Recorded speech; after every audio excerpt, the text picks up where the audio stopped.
지난 8일이었습니다. 검찰이 이재명 대표에 대해서 공직선거법상 허위사실 공포 혐의로 불구속 기소 결정을 내렸죠. 법인카드 의혹과 관련해서 수사 중인 김혜경 씨에 대해서는 기소 여부를 결론 내지 않았습니다. 그리고 수사를 계속 진행하겠다고 밝힌 상황인데요. 자, 부부가 동시에 기소되는 상황이 벌어지는 거 아니냐, 이런 관측이 나오기도 했습니다만, 자, 김혜경 씨에 대한 기소 여부 판단이 미뤄진 부분, 글쎄요, 검찰이 부부 동시 기소는 조금 무리라고 느꼈는지 부담을 느꼈는지 뭐 이런 분석이 나오더라고요. 보통 사건에도 부부를 동시 기소는 잘 하지 않기도 하고요. 특히 뭐 영장 청구 같은 거는 한 가정이 정말 파괴될 수도 있는 사안이기 때문에 좀 이런 사정을 헤아리는 것도 좀 실무에서는 종종 보는데 특히나 이번 사건 같은 경우에는 이재명 대표의 기소를 정치적 기소다, 이거 정치적 탄압이다라고 큰 반발이 있는 상황에서 그 부인 김혜경 씨까지 기소를 하게 되면 굉장히 후폭풍이 만만치 않을 거기 때문에 이런 정무적인 고려도 당연히 깔렸을 거라고 보이고요.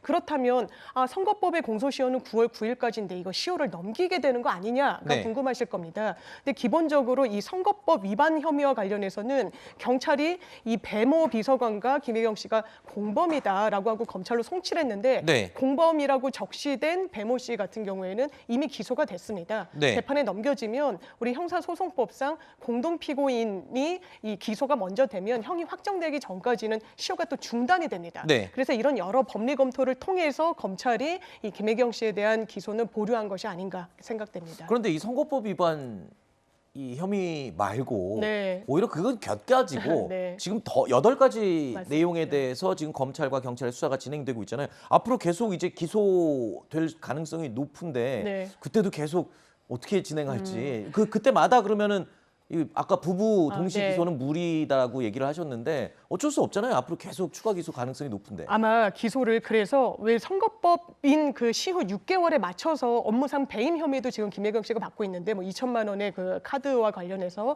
그 부분도 보통은 검찰 같은 수사기관은 피고인의 이익을 위해서 한 번에 병합을 해서 넘겨줍니다. 말씀하신 것처럼 순차대로 기소를 하게 되면 각 재판부에서 여러 재판을 받아야 되는 그런 불이익이 상당하기 때문에 아마 병합을 하게 될 텐데 김혜경 씨 같은 경우에는 이런 식으로 아마 수순을 밟아 나가지 않을까 생각되고 지금 이재명 대표를 둘러싼 대장동이든 백현동이든 여러 가지 의혹에 대해서도 수사가 마무리되는 대로 아마 지금 기소 수순으로 가고 있는 거 아니냐라는 게 또 민주당의 의혹의 내용이기 때문에 그 수순대로 갈 가능성이 상당히 높아 보입니다.